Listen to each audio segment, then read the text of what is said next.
बिस्मिल्लाहिर्रहमानिर्रहीम। Iqra बिस्मि रब्बिकल्लज़ी खलक़।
Bismillahirrahmanirrahim.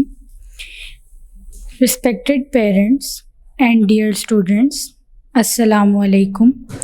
Class 6. आज हमने लेक्चर नंबर 2 स्टार्ट करना है। स्टूडेंट्स, प्रीवियस लेक्चर में हमने इम्पोर्टेंस ऑफ फोटोसिंथेसिस के बारे में पढ़ा था। मैंने आपको बताया था कि इंटरनल स्ट्रक्चर ऑफ लीफ क्या होता है, जिसमें हमने 3 पार्ट्स को डिस्कस किया था। एपिडर्मिस, जिसमें हमने अपर एपिडर्मिस और लोअर एपिडर्मिस के बारे में पढ़ा था, और स्टोमा के बारे में कि स्टोमा एक ओपनिंग को कहते हैं, जो गार्ड सेल्स की ओपनिंग होती है उसे हम स्टोमा कहते हैं, जिसके ज़रिए गैसेस, वाटर वेपर्स, एयर ये सब एक्सचेंज होता है। फिर हमने मेसोफिल सेल्स के बारे में पढ़ा कि मेसोफिल सेल्स जो हैं अपर और लोअर एपिडर्मिस के दरमियान में होते हैं, जो सेल्स होते हैं जिनके अंदर क्लोरोप्लास्ट होता है, और क्लोरोप्लास्ट एक प्लांट का पार्ट है जिसमें क्लोरोफिल होता है, और क्लोरोफिल जो है वो एक ग्रीन पिगमेंट है जो पौधों को ग्रीन कलर देता है। सनलाइट क्लोरोफिल में ट्रैप होती है और उसके बाद फोटोसिंथेसिस स्टार्ट होती है। देन स्टूडेंट्स, हमने पढ़ा वेस्क्यूलर बंडल्स। अब मेसोफिल सेल के बाद आता है वेस्क्यूलर बंडल्स, जो कि जाइलम और फ्लोएम सेल्स हैं। जाइलम टिश्यूज़ क्या करते हैं सेल्स, ये वाटर को ट्रांसपोर्ट करते हैं रूट से बाकी प्लांट के पार्ट्स तक, और फ्लोएम प्रिपेयर्ड फूड को लीफ से लेते हैं और बाकी पार्ट्स तक पहुंचाते हैं, यानी ट्रांसपोर्टेशन का काम करते हैं दोनों। लेकिन जाइलम टिश्यूज़ वाटर को ट्रांसपोर्ट करते हैं और फ्लोएम टिश्यूज़ प्रिपेयर्ड फूड को। स्टूडेंट, उसके बाद हमने फोटोसिंथेसिस के बारे में पढ़ा था कि फोटोसिंथेसिस क्या है। फोटो का मतलब होता है लाइट और सिंथेसिस का मतलब होता है टू मेक। तो फोटोसिंथेसिस का मतलब है कि सनलाइट की प्रेजेंस में जो फूड मेकिंग प्रोसेस है वो। तो हमने पढ़ा कि हमें क्या क्या चीज़ें रिक्वायर होती हैं फोटोसिंथेसिस के दौरान, जिसमें मैंने आपको बताया था कि कार्बन डाइऑक्साइड और वाटर, ये हमारी रिक्वायरमेंट है, यानी फोटोसिंथेसिस के दौरान। उसके बाद सनलाइट की ज़रूरत होती है हमें, क्योंकि फ़ोटो का मतलब होता है लाइट और सिंथेसिस टू मेक। सनलाइट और क्लोरोफिल। अब इसके बाद जो हमारे पास प्रोडक्ट्स आती हैं वो हैं ग्लूकोज और वाटर। तो स्टूडेंट्स, फूड मेकिंग प्रोसेस में ये है फूड मेकिंग प्रोसेस। देन ये हमारे पास हैं वो रिक्वायरमेंट हमारी जिसके ज़रिए फोटोसिंथेसिस हो रही है। ग्लूकोज और वाटर ये है energy producing process. Energy producing products भी कह सकते हैं आप, एनर्जी प्रोड्यूसिंग प्रोसेस। तो आप ये देखिए कि हमने इम्पोर्टेंस ऑफ फोटोसिंथेसिस में पढ़ा था कि अगर फोटोसिंथेसिस ना हो प्लांट्स में, और प्लांट्स ना हो तो आप आपको पता है कि जो इस दुनिया में लिविंग ऑर्गेनिजम्स हैं वो सब मर जाएंगे, और जो इसकी ग्लूकोज और ऑक्सीजन है, ये जो प्रोडक्ट्स हमारे पास आती हैं, ग्लूकोज और वाटर, ये दो प्रोडक्ट्स हैं जिन्हें हम अपनी एनर्जी को प्रोड्यूस करने के लिए इस्तेमाल करते हैं, और फिर हम इस एनर्जी को जो है अपनी डेली लाइफ में जो हमने एक्टिविटी करनी है या कोई भी टास्क, कोई भी काम, तो हम उसे इसमें कंज्यूम करते हैं। तो स्टूडेंट्स, आज का जो हमारा टॉपिक है वो है page number 23, effects of different factors on photosynthesis. Students, अब फैक्टर्स कहते हैं अनासिर को, डिफरेंट, मुख्तलिफ, यानी इफ़ेक्ट, इनका क्या असर पड़ता है फोटोसिंथेसिस पर। अब स्टूडेंट्स, हम वन बाय वन इन्हें डिस्कस करेंगे, जिनमें सबसे पहले हम पढ़ते हैं कि फैक्टर्स है कौन कौन से। स्टूडेंट्स, इसमें आ जाता है light, temperature, carbon dioxide, water and chlorophyll are necessary factors for photosynthesis. क्या कुछ आ जाता है? Light,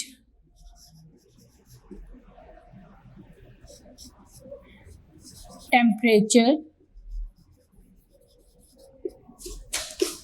carbon dioxide, water and chlorophyll. So students, these are necessary factors for photosynthesis. We will discuss about one by one. First of all, light. सबसे पहले हम light के बारे में डिस्कस करेंगे कि इसका क्या इफ़ेक्ट पड़ता है फोटोसिंथेसिस पर।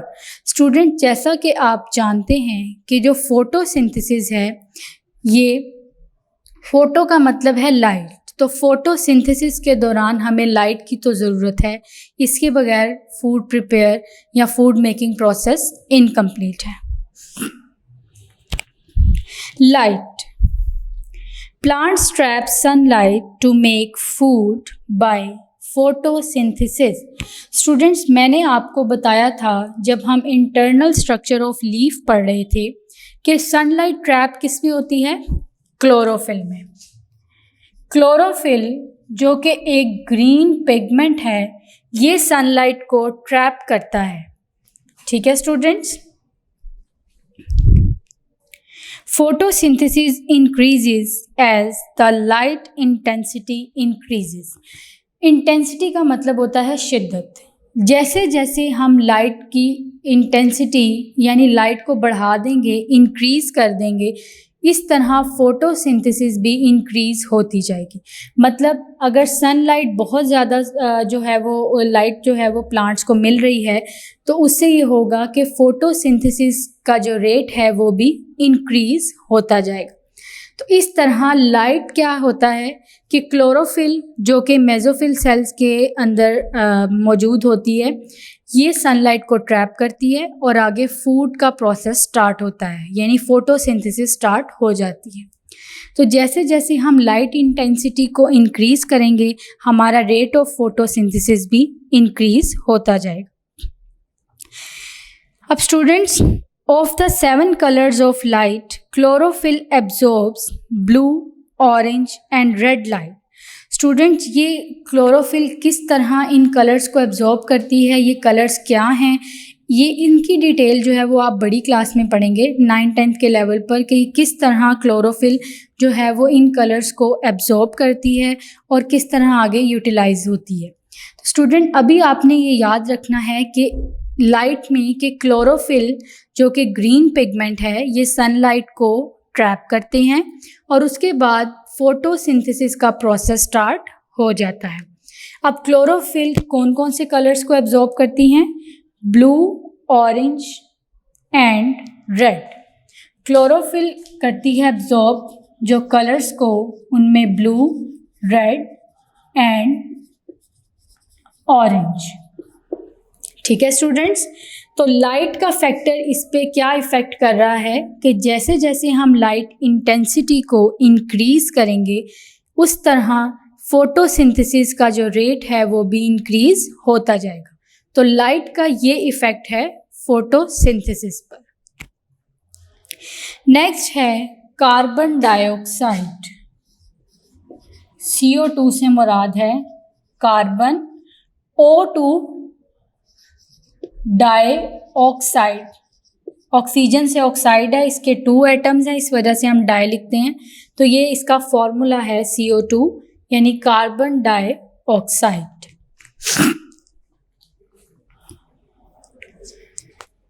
अब स्टूडेंट्स, हमने देखा कि लाइट का क्या इफ़ेक्ट है फोटोसिंथेसिस पर। अब हम देख रहे हैं कि कार्बन डाइऑक्साइड का क्या इफ़ेक्ट है फोटोसिंथेसिस पर।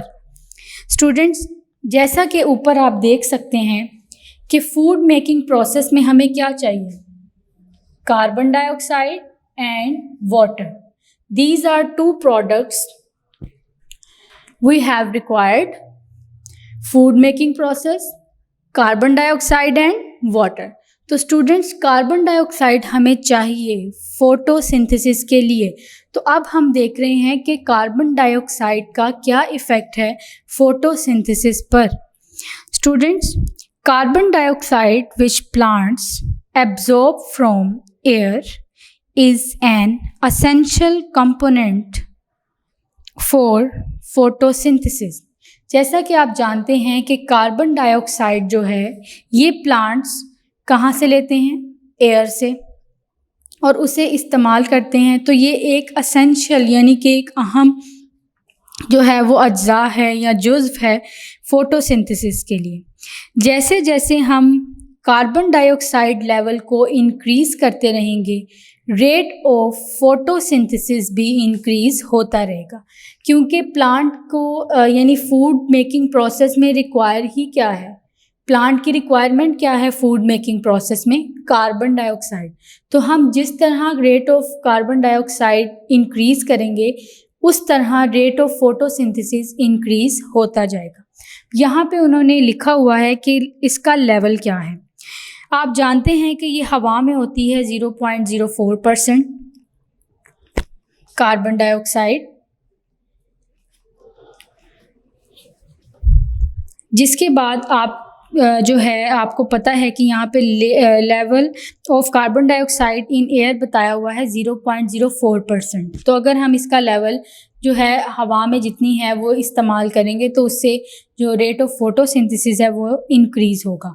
तो जो लेवल है कार्बन डाइऑक्साइड का वो कितना है, 0.03 to 0.04%। तो स्टूडेंट्स, अभी तक हमने 2 फैक्टर्स को डिस्कस किया, जिनमें लाइट, कि अगर हम लाइट इंटेंसिटी को इंक्रीज़ कर दें तो रेट ऑफ फोटोसिंथेसिस भी इंक्रीज़ हो जाएगा। फिर हमने सेकंड पढ़ा कार्बन डाइऑक्साइड। कार्बन डाइऑक्साइड का लेवल अगर हम इंक्रीज़ कर दें तो इसका फोटोसिंथेसिस पर क्या इफ़ेक्ट आएगा। तो स्टूडेंट्स, कार्बन डाइऑक्साइड का लेवल जब हम इंक्रीज़ कर देंगे तो जो रेट ऑफ फोटोसिंथेसिस है वो भी इंक्रीज़ हो जाए। तो अभी तक इन 2 फैक्टर्स में हमने पढ़ा कि जब हम इनकी क्वांटिटी को ज़्यादा कर दें तो फोटोसिंथेसिस भी इंक्रीज़ हो जाएगी। थर्ड है temperature.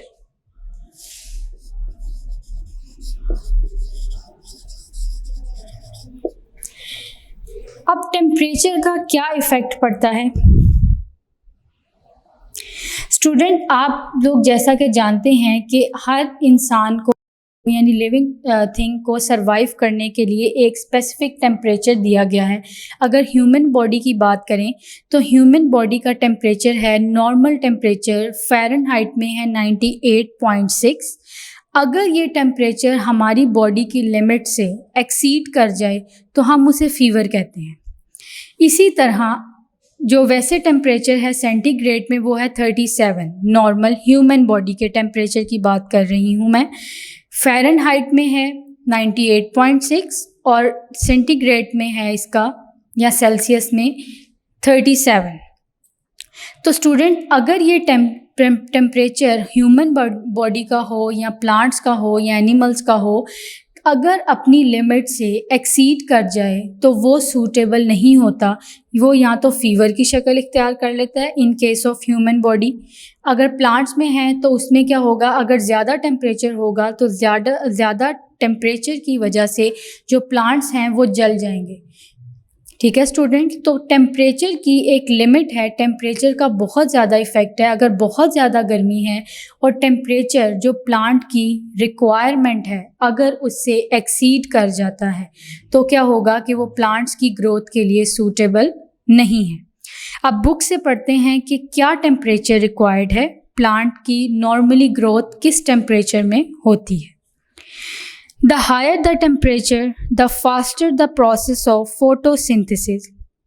Normally, plants grow well at 25 to 35 Celsius. Temperature below 0 degree centigrade and above 40 degree centigrade are not suitable for plant growth. Student, अगर टेम्परेचर ज़्यादा है तो फोटोसिंथेसिस का जो फूड मेकिंग जो प्रोसेस है वो थोड़ा इंक्रीज़ हो जाएगा, तेज़ हो जाएगा, जल्दी से जो है वो फोटोसिंथेसिस होना शुरू होगी। तो टेम्परेचर जो रिक्वायर्ड होता है प्लांट के लिए वो 25 to 35 सेल्सियस है। और अगर ये टेम्परेचर 0 डिग्री सेंटीग्रेड से 40 डिग्री सेंटीग्रेड तक एक्सीड कर जाए ये टेम्परेचर, तो फिर प्लांट्स की ग्रोथ के लिए ये सूटेबल नहीं है। तो स्टूडेंट, अभी हमने पढ़ा कि टेम्परेचर जो है वो इफ़ेक्ट करता है फोटोसिंथेसिस पर। अगर तो ये टेम्परेचर है तो फोटोसिंथेसिस जो है वो बहुत अच्छे तरीके से हो जाएगी। बट अगर ये टेम्परेचर से यानी 35 से एक्सीड कर जाता है टेम्परेचर, फॉर एग्ज़ाम्पल 40, तो ये हमारे प्लांट्स की ग्रोथ के लिए टेम्परेचर सूटेबल नहीं है। इसमें पौधे जो हैं वो जल जाते हैं और टेम्परेचर ज़्यादा मिलने की वजह से। तो स्टूडेंट्स, इस वजह से ये टेम्परेचर की लिमिट यहाँ बता दी गई है, 25 to 35 degree centigrade is suitable temperature for photosynthesis. But if it exceeds from 40 degree centigrade it is not suitable for plant growth. Is it clear students? Next है हमारा वाटर।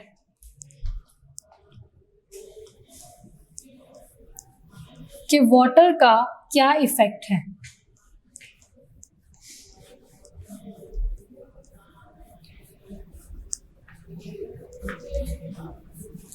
अब हम पढ़ते हैं वाटर का इफेक्ट। Number 4, water. स्टूडेंट, जैसा कि equation में आपने देखा CO2 plus water, carbon dioxide के बारे में हमने पढ़ा कि जैसे जैसे हम कार्बन डाइऑक्साइड का लेवल इंक्रीज करेंगे रेट ऑफ फोटोसिंथेसिस भी इंक्रीज होता जाएगा। अब दूसरी जो रिक्वायरमेंट है प्लांट की वो क्या है? वाटर। तो आप जानते हैं कि वाटर जो है एक इम्पॉर्टेंट कंपोनेंट है। जितने भी लिविंग ऑर्गेनिजम्स हैं उन सब के लिए पानी बहुत ज़्यादा ज़रूरी है। Without water we can not survive. आप जानते हैं कि वाटर के बगैर यानी पानी के बगैर कोई लिविंग ऑर्गेनिज्म सर्वाइव नहीं कर सकता, क्योंकि पानी की वजह से वो जो है अपनी रिक्वायरमेंट, बॉडी की रिक्वायरमेंट पूरी करेगा। जैसा कि आप जानते हैं कि हमारी अर्थ जो है उसमें 70% वाटर है कवर्ड, और हमारी बॉडी की भी रिक्वायरमेंट जो है वो 70% वाटर की है। तो अगर वाटर जो है वो नहीं प्रोवाइड किया जाएगा तो जो लिविंग ऑर्गेनिजम्स हैं वो सर्वाइव नहीं कर सकेंगे, क्योंकि वो किस तरह ग्रो करेंगे। इन प्लांट्स की बात करें तो प्लांट्स में आप देखिए कि वाटर एक जो है वो बहुत इम्पॉर्टेंट कंपोनेंट है फोटोसिंथेसिस के लिए। ठीक है स्टूडेंट्स, तो वाटर आपको पता है कि जब वाटर रूट्स के ज़रिए प्लांट्स के दूसरे पार्ट्स तक पहुंचता है तभी वो अच्छे तरीके से ग्रो करते हैं। Water is also one of the raw material, raw का मतलब होता है खाम, for photosynthesis and it is required in limited amount. ठीक है स्टूडेंट्स, तो वाटर जो है वो लिमिटेड अमाउंट में चाहिए हमें फोटोसिंथेसिस में। अगर हम प्लांट्स को जो है वो पानी वगैरह नहीं देते तो क्या होगा कि वो मुरझा जाएंगे। मुरझाने के बाद क्या होगा, वो डेड हो जाएंगे पानी ना मिलने की वजह से, क्योंकि फोटोसिंथेसिस के लिए रिक्वायर्ड क्या है, कार्बन डाइऑक्साइड और वाटर।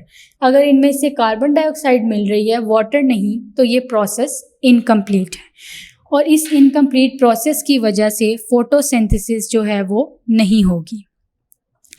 नेक्स्ट है नंबर 5, क्लोरोफिल।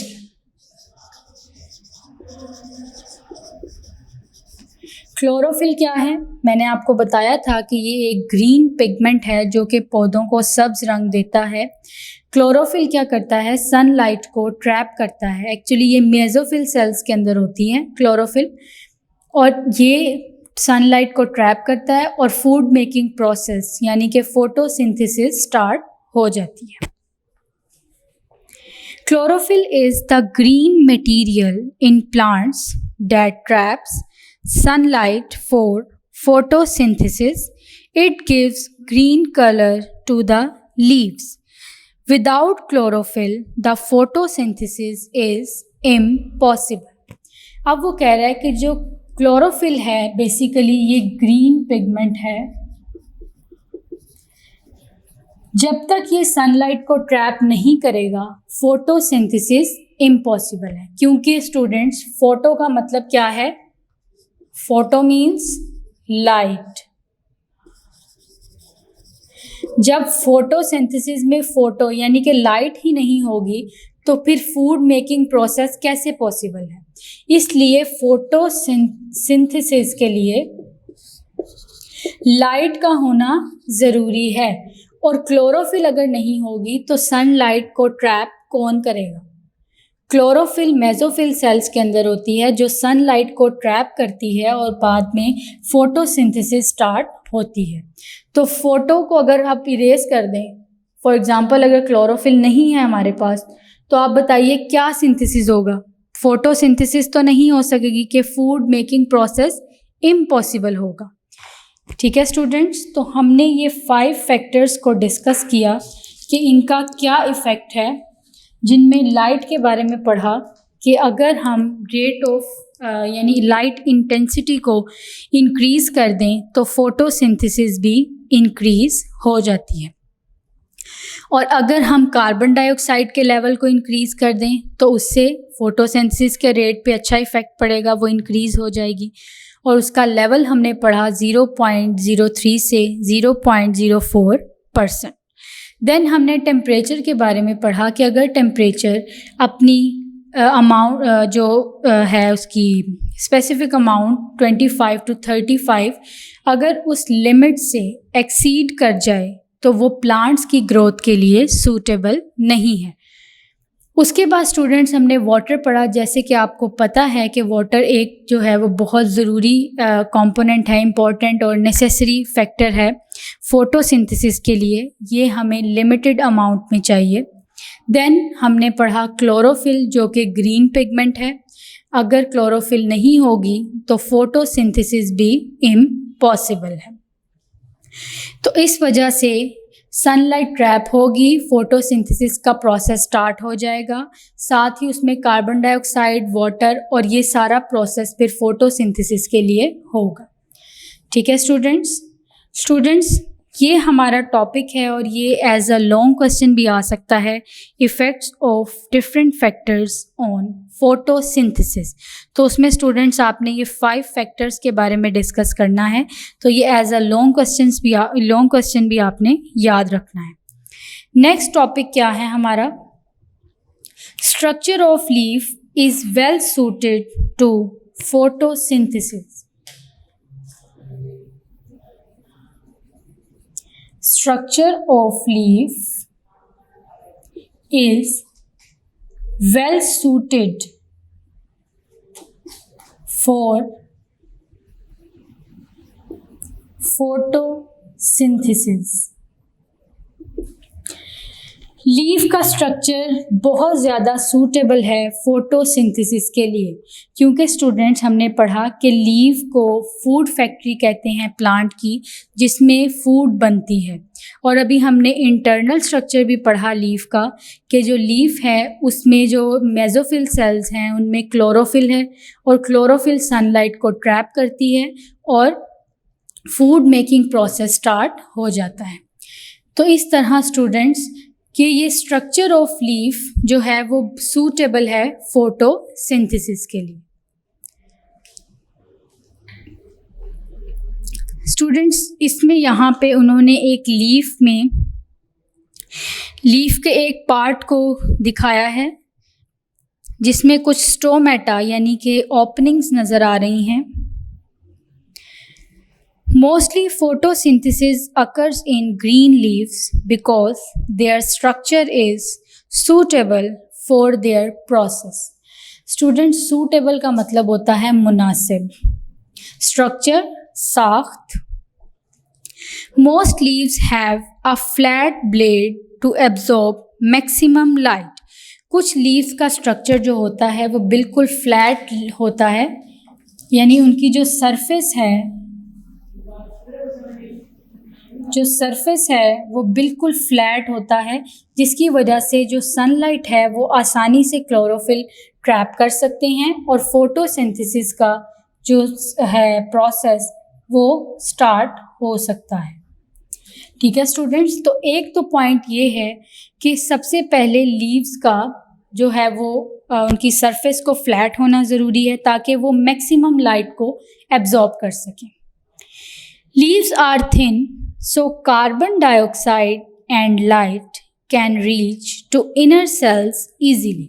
अगर लीव्स जो हैं वो थोड़े पतले होंगे, थिन होंगे, तो उससे ये होगा कि जो कार्बन डाइऑक्साइड है और लाइट है वो लीव्स के इनर सेल्स में आसानी से जा सके। ठीक है स्टूडेंट्स, नंबर 1 पॉइंट में थिन लीव्स। नंबर 2 पॉइंट क्या है इसका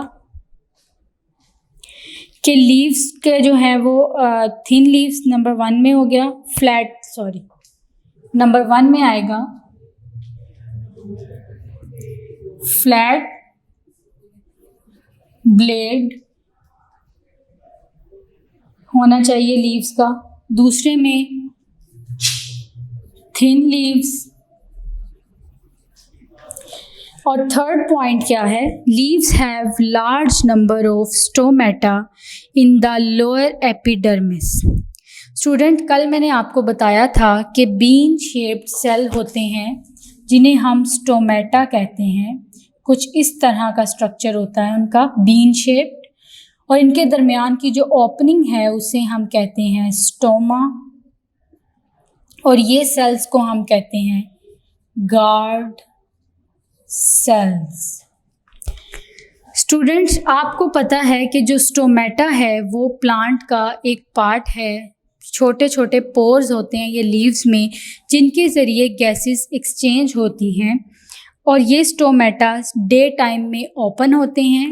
जब पानी इनके अंदर भर जाता है तो ये स्वेल हो जाते हैं और इसमें आसानी से जो है वो exchange of gases, water vapours हो सकता है। बट ड्यूरिंग नाइट टाइम ये क्लोज़ हो जाते हैं और इनके अंदर से पानी सारा निकल जाता है तो ये बंद हो जाते हैं। तो स्टूडेंट्स, लीव्स के अंदर बहुत ज़्यादा स्टोमेटाज होते हैं लोअर एपिडर्मिस में। ठीक है स्टूडेंट्स, ये कार्बन डाइऑक्साइड, ऑक्सीजन और वाटर वेपर्स जो मैंने आपको पहले भी बताया कि ये एंटर होते हैं स्टोमेटा में, जो ओपनिंग है उसके ज़रिए, स्टोमा उसे कहते हैं, और ये गार्ड सेल्स जो हैं वो स्वेल हो जाते हैं और उसके बाद ये गैसेस वगैरह ये सब कुछ लीफ के अंदर एंटर होना शुरू हो जाता है। Thick layer of mesophyll cells makes enough food for the plant. जो मेसोफिल सेल्स की थिक लेयर होती है उससे ये होता है कि वो थिक लेयर जो है उसकी वजह से ज़्यादा जो फूड है वो बन सकती है। थिक लेयर होगी उतनी ज़्यादा उसके अंदर क्लोरोफिल होगी, क्लोरोफिल ज़्यादा सनलाइट को ट्रैप करेगी और ज़्यादा सनलाइट को ट्रैप करने से क्या होगा, जैसे मैंने अभी फैक्टर्स में बताया कि अगर लाइट इंटेंसिटी इंक्रीज़ होगी तो रेट ऑफ फोटोसिंथेसिस भी इंक्रीज़ होगा। ठीक है स्टूडेंट्स, तो नंबर 3 पॉइंट हमारे पास जो आया, large number of stomata,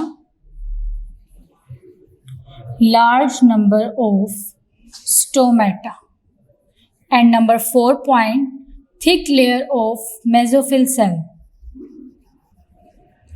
thick layer of mesophyll cells। Students number 5 point क्या है, vascular bundle in the leaf spreads its veins in a network to carry water to photosynthesizing cells and glucose away from them। Student वो कह रहे हैं कि जैसे मैंने कल आपको बताया था कि जो लीव्स के अंदर मेसोफिल सेल्स में वेस्कुलर बंडल होते हैं जिनमें जाइलम और फ्लोएम के बारे में हमने पढ़ा। अब ये जाइलम और फ्लोएम जो लीफ होता है, इनके दरमियान इस स्ट्रक्चर को हम वेन्स कहते हैं।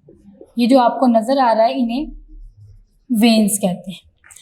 तो ये वेस्कुलर बंडल्स क्या काम करते हैं, ये वेस्कुलर बंडल्स वाटर को ट्रांसपोर्ट कराते हैं, ठीक है, प्लांट्स तक यानी बाकी पार्ट्स तक, और इसके बाद जो फूड प्रिपेयर्ड होती है फ्लोएम उसे बाकी प्लांट के पार्ट तक ट्रांसपोर्ट करता है।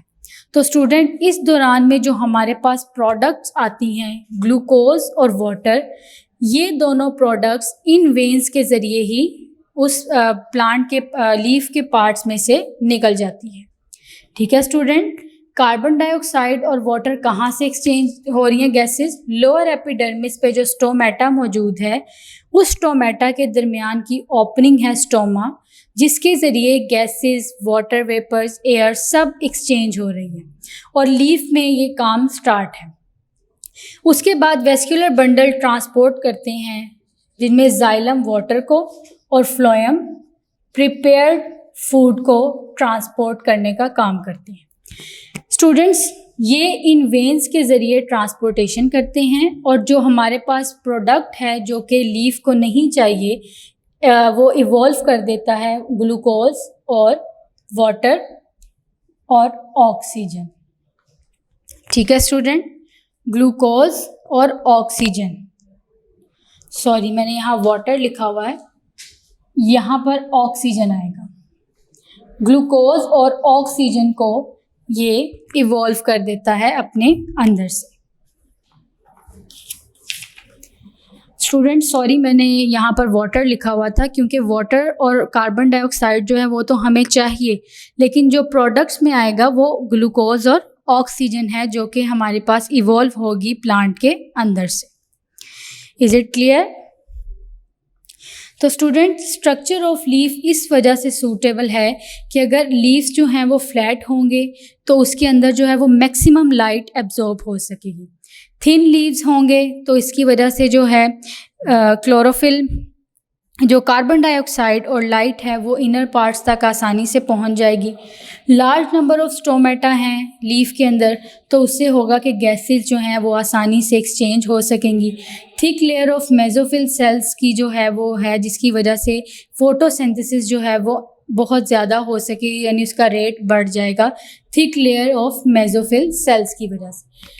फिर वेस्कुलर बंडल्स के बारे में हमने पढ़ा कि जो इनकी वेन्स हैं उनके ज़रिए से ये जो गैसेस हमारे पास इवॉल्व होंगी वो ऑक्सीजन है और इसके बाद ग्लूकोज है, और जो यूज़ हो गई वो है कार्बन डाइऑक्साइड और वाटर। स्टूडेंट्स ये है हमारा topic, structure of leaf is well suited to photosynthesis. Student यहाँ पर एक एक्टिविटी दी गई है, you will need a plant, black paper, scissor and tape, water. Student ये रिक्वायर्ड है हमारे पास। अब हमने करना क्या है, cut 2 squares of black paper. Each square should be big enough to cover completely one side of a leaf. आपने 2 स्क्वायर्स में ब्लैक पेपर को काट लेना है और उसके बाद उसे यानी इतना बड़ा काटें कि वो लीफ के एक पार्ट को कवर कर सकें। फिर आपने क्या करना है, place 1 square on one side of a leaf and another one on the other side of the leaf.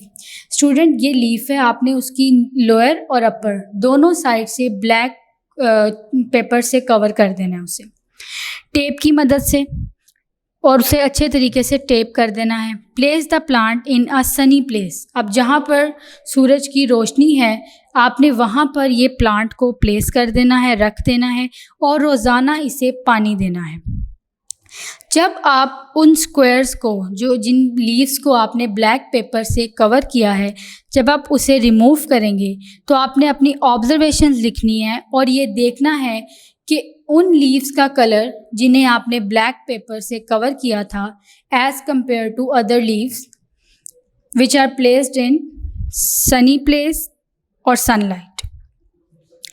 Students, आपने फिर उन्हें कंपेयर करना है कि जिन्हें आपने ब्लैक पेपर के साथ लीव्स को कवर किया उन्हें दूसरे लीव्स के साथ जो आपने सनलाइट में रखे थे। इससे आपको पता चलेगा कि उनके कलर से कि क्या इफ़ेक्ट आया फोटोसिंथेसिस का। अगर हम प्लांट्स को डार्क एरिया में या डार्क प्लेस पे रखें तो उनके लीव्स का कलर कैसा होगा, क्योंकि आप जानते हैं कि क्लोरोफिल ग्रीन पिगमेंट है और वो सनलाइट को ट्रैप करता है। जब क्लोरोफिल है और सनलाइट नहीं है तो आप बताइए कि फोटोसिंथेसिस का प्रोसेस कैसे स्टार्ट हो सकता है। तो ये एक्टिविटी है जिसके ज़रिए आप देख सकते हैं कि फ़ोटोसिंथेसिस में लाइट जो है वो एक इम्पॉर्टेंट फैक्टर है। इसके बगैर फ़ोटोसिंथेसिस या क्लोरोफिल के बगैर फ़ोटोसिंथेसिस इम्पॉसिबल है। सो स्टूडेंट्स, ये एक्टिविटी दी गई है और आप इसे देख सकते हैं कि लीव्स का डिफरेंट कलर्स आ रहे हैं और आप उससे पता लगा सकते हैं कि लाइट कितनी इम्पोर्टेंट है।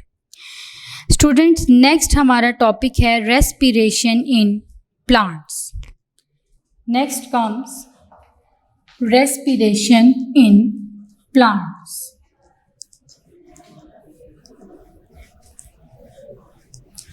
स्टूडेंट, अभी तक हमने फोटोसिंथेसिस के बारे में पढ़ लिया कि कैसे होती है, किस तरह होती है, इसका प्रोसेस क्या है, रिक्वायरमेंट क्या है, इसके इफ़ेक्ट्स क्या हैं फोटोसिंथेसिस पर। अब हमने रेस्पिरेशन के बारे में पढ़ना है, रेस्पिरेशन इन प्लांट्स।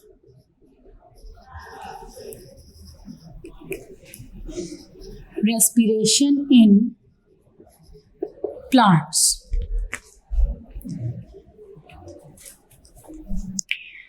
रेस्पिरेशन, जैसा कि आप जानते हैं कि एनर्जी प्रोड्यूसिंग प्रोसेस है। Energy producing process. So students, respiration एक एनर्जी प्रोड्यूसिंग प्रोसेस है। जैसा कि मैंने आपको बताया कि देखिए, कार्बन डाइऑक्साइड और वाटर हमें फोटोसिंथेसिस के लिए चाहिए in the presence of sunlight and chlorophyll, और जो प्रोडक्ट्स आएंगी हमारे पास वो है ग्लूकोज और ऑक्सीजन। तो ये प्रोडक्ट्स जो हैं एनर्जी प्रोड्यूसिंग प्रोसेस है और ये प्लांट्स में यानी रेस्पिरेशन में जो है वो एनर्जी प्रोड्यूस करती हैं। Students, respiration is the energy producing process in living things. और स्टूडेंट्स, ये फोटोसिंथेसिस का रिवर्स प्रोसेस है। In this process, plants use oxygen to break down glucose into water, carbon dioxide and energy. तो student, respiration में क्या हो रहा है, ग्लूकोज और वाटर यूज़ हो रहा है और वाटर ब्रेक डाउन हो, ग्लूकोज और ऑक्सीजन, ग्लूकोज और ऑक्सीजन यूज़ हो रही है और ये ब्रेक डाउन कर रही है वाटर, कार्बन डाइऑक्साइड और एनर्जी को। यानी ये फूड एनर्जी प्रोड्यूसिंग प्रोसेस है जिसमें ग्लूकोज इस्तेमाल हो रही है, यानी कि जो ऑक्सीजन के मॉलिक्यूल हैं वो ब्रेक कर रहे हैं ग्लूकोज को, और ग्लूकोज को ब्रेक करके वो किस में कन्वर्ट कर रहे हैं, वाटर, कार्बन डाइऑक्साइड और एनर्जी में।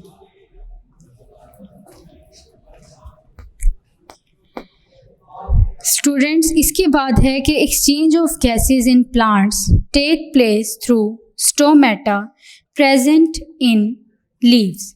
स्टूडेंट, जैसे कि मैंने आपको बताया था कि जो एक्सचेंज ऑफ गैसेस हैं वो किसके ज़रिए होती हैं,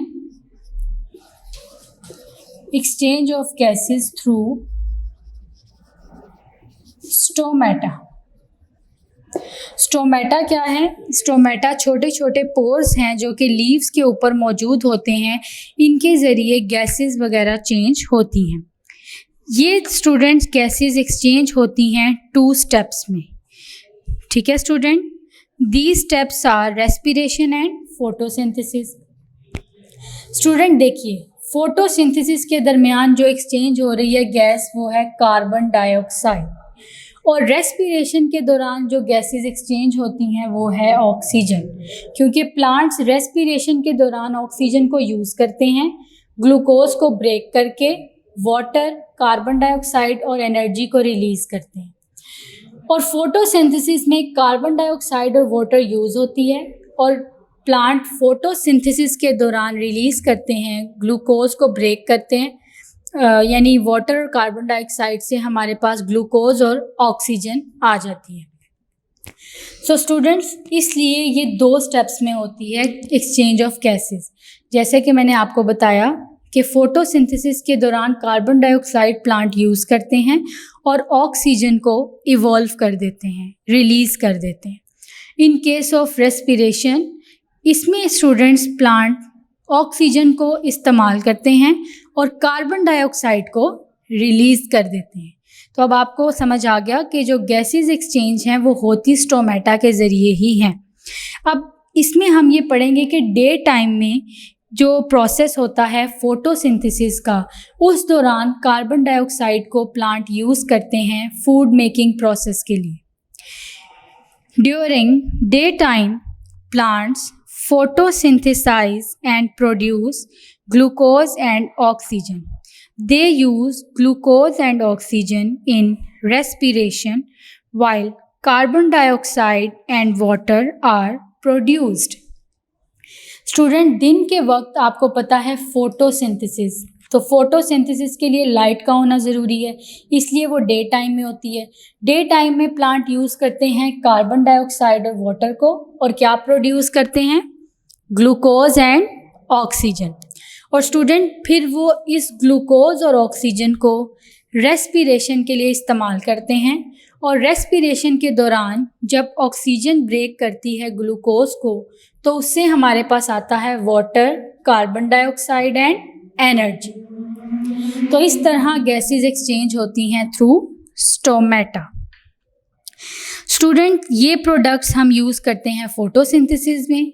और रात के वक्त क्या होता है student? At night the process of photosynthesis stops but respiration is a continuous process. Plants take oxygen from air and give out carbon dioxide and water in respiration. Student, जिस तरह हम अपनी बात करें ह्यूमन की, तो उसमें हम लोग ऑक्सीजन इनहेल करते हैं और कार्बन डाइऑक्साइड एक्सहेल करते हैं। सेम केस है प्लांट्स का कि वो ऑक्सीजन को यूज़ करते हैं और कार्बन डाइऑक्साइड को इवॉल्व करते हैं ड्यूरिंग रेस्पिरेशन। ठीक है स्टूडेंट्स, तो ये है रेस्पिरेशन इन प्लांट्स। और आपको पता है कि रेस्पिरेशन जो है वो प्लांट के पार्ट माइटोकॉन्ड्रिया में होती है, जो कि आपको मैंने चैप्टर नंबर 1 में बताया था कि माइटोकॉन्ड्रिया को हम पावर हाउस भी कहते हैं, जो कि सेल्स को एनर्जी प्रोवाइड करता है। ठीक है स्टूडेंट्स, तो आपने ये याद रखना है कि कार्बन डाइऑक्साइड और वाटर हम यूज़ करते हैं फोटोसिंथेसिस में, और उसके दौरान हमारे पास जो प्रोडक्ट्स आती हैं वो ग्लूकोज और ऑक्सीजन है। ये ग्लूकोज और ऑक्सीजन हम यूज़ करते हैं रेस्पिरेशन में और इवॉल्व करते हैं water and carbon dioxide during respiration, और एक्सचेंज ऑफ गैसेस होती हैं स्टोमेटा से। डे टाइम में हम ये प्रोसेस को देख रहे हैं कार्बन डाइऑक्साइड और वाटर के, और नाइट टाइम में आप देखेंगे कि वाटर कार्बन डाइऑक्साइड और एनर्जी रिलीज करते हैं प्लांट्स।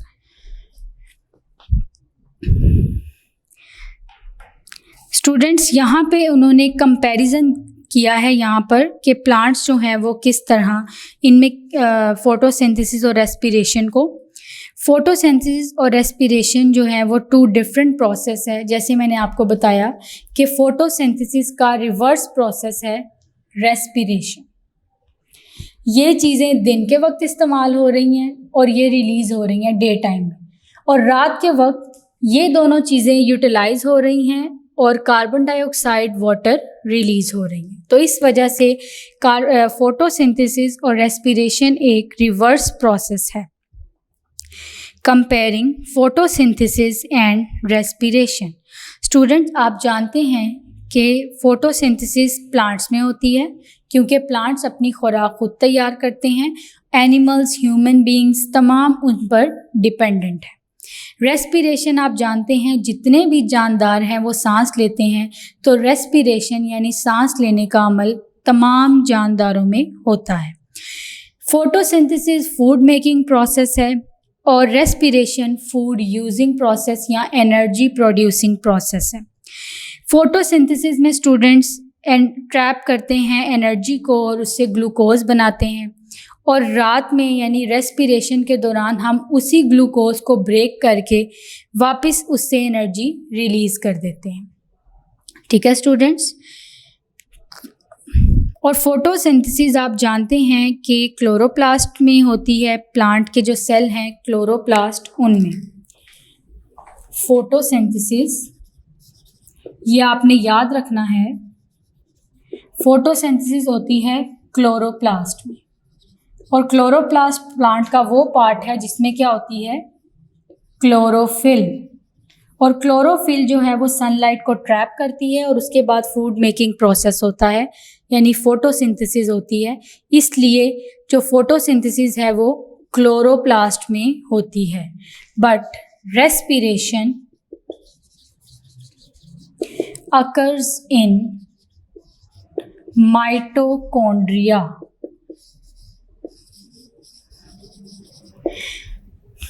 फोटोसिंथेसिस क्लोरोप्लास्ट में होती है सेल के पार्ट में, और रेस्पिरेशन माइटोकॉन्ड्रिया में होती है क्योंकि माइटोकॉन्ड्रिया को पावर हाउस कहा जाता है सेल का, जो कि वो सेल को एनर्जी प्रोवाइड करता है। तो स्टूडेंट्स, चैप्टर रिव्यू में बताया हुआ है food is prepared in the mesophyll tissues of a leaf. जैसा कि आपको बताया कि फूड जो है वो मेसोफिल टिश्यूज़ में क्लोरोफिल में होती है prepared. Plant make their food the process of photosynthesis. Students, आप जानते हैं कि फोटोसिंथेसिस के ज़रिए प्लांट्स अपनी फूड को प्रिपेयर करते हैं। Structure of leaf is well suited to the process of photosynthesis. अभी हमने स्ट्रक्चर ऑफ लीफ के बारे में पढ़ा कि वो वेल सूटेड है फोटोसिंथेसिस के लिए, क्योंकि फ़ोटोसिंथेसिस के दौरान आपको पता है कुछ रिक्वायरमेंट हैं जिसके ज़रिए फ़ोटोसिंथेसिस होगी। जिनमें लीफ की बात करें तो लीफ के ब्लेड्स जो हैं वो फ्लैट होने चाहिए ताकि मैक्सिमम लाइट एब्जॉर्ब हो सके। फिर स्टोमेटास हैं जो कि गैसेस एक्सचेंज कराते हैं। वेस्कुलर बंडल्स हैं जो ट्रांसपोर्टेशन करते हैं।